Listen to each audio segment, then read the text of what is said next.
Well, welcome to the Octane Ranch channel. Today I'm going to do a walk around of what at the time I believed to be the cheapest C6 ZO6 on the market. I picked it up in January of this year. It was a local Facebook marketplace purchase. At the time it had 116,000 miles on the odometer, and I picked her up for 25,000 even, and checked a lot of the online car marketplaces, and I couldn't find one, mileage or not, for anything under about 27 was the cheapest one I could find, and it seemed a lot rougher than this one. I'll take you for a quick tour of this one. It's not perfect by any means, but I think considering what I got it for and the mileage it shows, I think I did pretty good. So let's take a quick look around and show you what we got.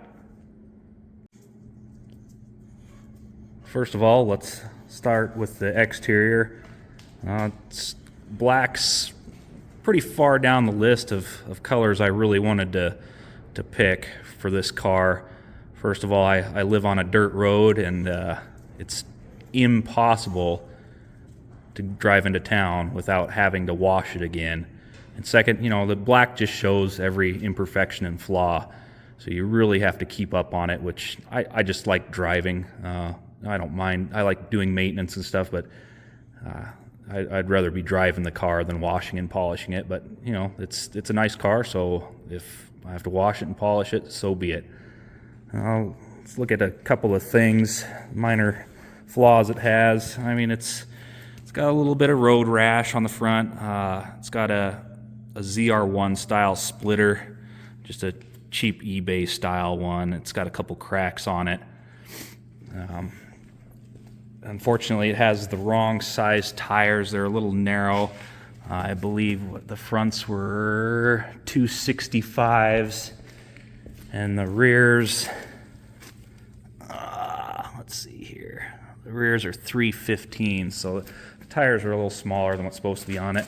I don't know if it shows up very well on the camera. Yeah, you can see on there. It's just got it's got a little bit of road rash. That's not dirt. That's some pitting on the paint. But again, car's got 116,000 miles on it. It's capable of well into the triple-digit speeds, so that's to be expected.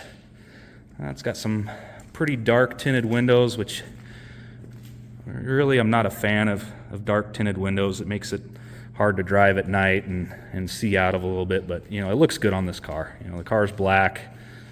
It's got almost black windows, so it works well. Previous owner put LED side markers on it, front and rear. I'll do a cold start here later, and you'll see them. They look good. They're good looking. Wheels are in good shape. No real significant curb rash or anything. He's got this, again, another kind of aftermarket, probably eBay style, fake carbon fiber spoiler on it, full width. That's different than the stock one that came on the Z06. It had that little centerpiece just right around the third breaker light there. But no cracks in the body, no dents. Obviously, it's carbon fiber and fiberglass, so there's not going to be any dents. But the only other problem is there's some scratches and stuff that probably don't show up too well, and then this little crack on the hatch, which isn't a big deal, but. Like I said, it's for what I got it for and the mileage the car has on it. I think it shows pretty well. It's definitely better than a 50-footer. Future plans for the exterior, really not much. Obviously, I'd like to replace the front splitter. I'll go back to a ZR1 style. I like the ZR1 style splitter. I don't know if I'll keep it black or do the fake carbon fiber. I haven't really decided. I would really like to do the ZR1 style side skirts. 'Cause I like the way they look on these cars. They really look sharp. And obviously do the correct tires, and these are also 200 tread wear tires. So I like something that, you know, I can put some miles down on it. Let's see what else. I know I can't get it up on the lift right now to show you the underside of it, but the underside of it's pretty clean. No dents. It doesn't look like it went off any sweet jumps or anything. He's got new Bilsteins all the way around. He says that, you know, they only had a couple hundred miles on it, and I believe by the way they look. Had really good aftermarket sway bar end links on it. It's still sitting on the factory leaf springs. This car's got transverse leaf springs front and rear, which is, if you haven't seen it before, especially on a car like this, it's kind of cool. A little archaic, but it works. Yeah, that's pretty much it for the exterior. So we'll continue on the interior. Okay, let's move on to the interior. Again, car's got a little over 100,000 miles on it. Interior shows pretty good. It's a little dirty, I'm sorry. Again, I live out of town on a dirt road. You know, shows a little bit of wear on the bolster here, but nothing major. It's kind of dark in here, a little hard to see, but the car was, you know, taken good care of. A few touches. Aftermarket steering wheel. It's hard to see here, but it's a flat bottom. He changed out the center console bezel for this carbon fiber unit, and changed out the console lid as well. You know, it's got the Z06 stitching on it.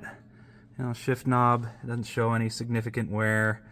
He's got an aftermarket head unit here. It's just basically an Android tablet. It's very user friendly. I like it. It connects right to my phone. You know, voice activated. It's got navigation. I can connect. I listen to Pandora. It connects right to my Pandora. It's you know, it's nothing, just a no-name unit, but it works good. You know, everything shows good. You know, all the gauges work as they should. Heads-up display works. You know, the passenger seat's in good shape. No significant wear. Headliner is in good shape. No burns. No cigarette holes. And the dash, you know, I've seen some of these where the dash is cracked or bubbled. This doesn't have that issue. Let's go around to the hatch here real quick. I can show you underneath there. I got a battery tender that I keep hooked up to the car because you know, it's winter here, so I'm not driving it much. Only complaint here is, you know, it's got, I don't know how that happened. It's missing some carpet there. I don't know if a mouse got in here or whatnot, but this lid doesn't stay on the battery. And then when I went to pull out the battery, because I cleaned the battery terminals because I was having this intermittent ground issue and I didn't know if that was part of the problem, so I pulled the battery, and the battery tie down, which is just a plastic piece, just pretty much disintegrated in my hand. So I did replace the battery tie down. But you know, again, for the price and the mileage, I'd say it's pretty good. Really don't plan on changing too much in the future, interior wise. Maybe some a little bit better speakers. I don't think they don't sound that great. I don't know if that's because of the cheap head unit, but I'd like to have a little bit better sound in the stereo. And replace, you know, fix the broken storage bin lid, and figure out the grounding issue if the cleaning the terminals didn't solve that. So that's really the only bug I've found with the car so far. And really what happens is the stereo, you know, you go over a bump and the stereo will intermittently cut out. And also I've had it a couple times where the car wouldn't start and all I did was go around and I jiggled the cables here on the battery, and I don't know if that's what fixed it or not, but every time I've done that, the car fires right up again. And so well, I'll chase that down, figure that out, and I'll report back to you guys, let you know if that fixed it or not. And yeah, that's the interior, so we'll move on to a cold start. All right, sitting in the captain's chair.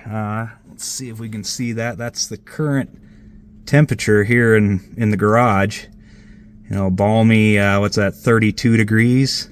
So yeah, this is a legitimate cold start, not like the ones you see on some of the other channels where, yeah, we're doing a cold start here in Central Florida, where it's a cold 50 degrees. I mean, this is a legitimate cold start. You know, it's 30 some degrees here, and get this car fired up.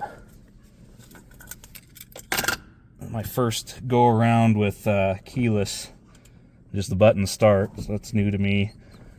So let's see what she sounds like this morning. I haven't started her up, so I'll show you, the temperature. It's, there's no heat in the motor yet, so here we go.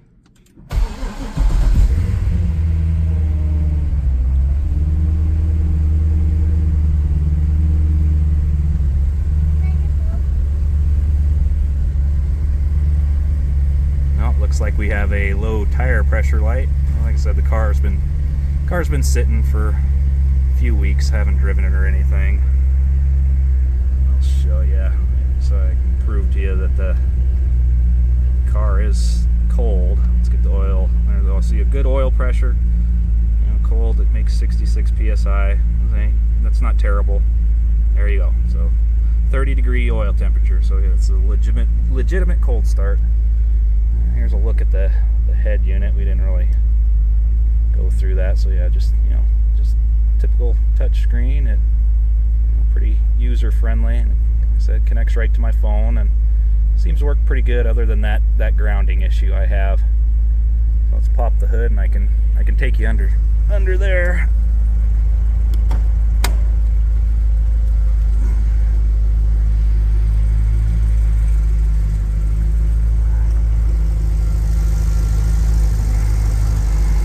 There you go. There's the heart of the beast, the 7-liter LS7, 427 cubic inches. You can see it's bone stock under the hood. Engine's never been cracked open, so with all LS7s, there's that valve drop threat there. So future plans are to open up this engine, do some head work, possibly do a cam, intake, and long tube headers. Future plans, I'd like to be around the 550 to 600 wheel horsepower in this car. I think that would be a lot of fun, still reliable, and something I could handle, I think. But, no excessive valve train noise, I don't think, for an LS engine. Relatively quiet. He did replace the radiator. It was leaking, so put a new aluminum radiator in it. Stock intake, something I might change as well. The car's got a nice little rumble to it. I think it sounds good. Again, I like my cars a little louder, so I might or might not change that. Long tubes probably bring up the noise level a little bit, so I'll wait until I do that. There's those LED side markers. They look good on this car. I don't think they stand out too much as an aftermarket. You can see there's a little bit of haze on the headlight glass, but again, year and mileage, I don't think it's too bad. I don't want to get too crazy on the exterior of this car, because then you worry about it more, and you don't have as much fun driving it. So this car is going to be a driver. I plan on putting a lot of miles on it, doing some cross-country trips, track days, some autocross. So I don't want to get too crazy polishing it up. I want to be able to enjoy it, not worry about every rock that gets kicked up or anything like that.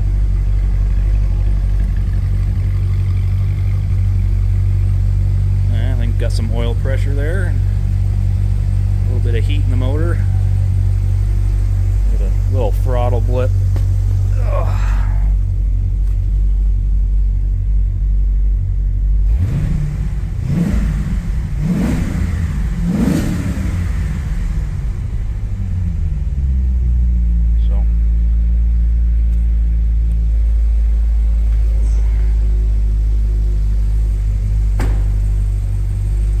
Anyway, there she is.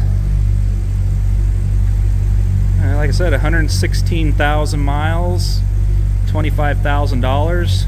You know, at the time, a world-class supercar, and still a car that can hold its own to this day. I think I did pretty well. So, you know, let me know what you think, and try to keep you guys up to date as I go along with this project while I upgrade it. And you know, if I find other gremlins or other issues with it, I'll keep you guys informed.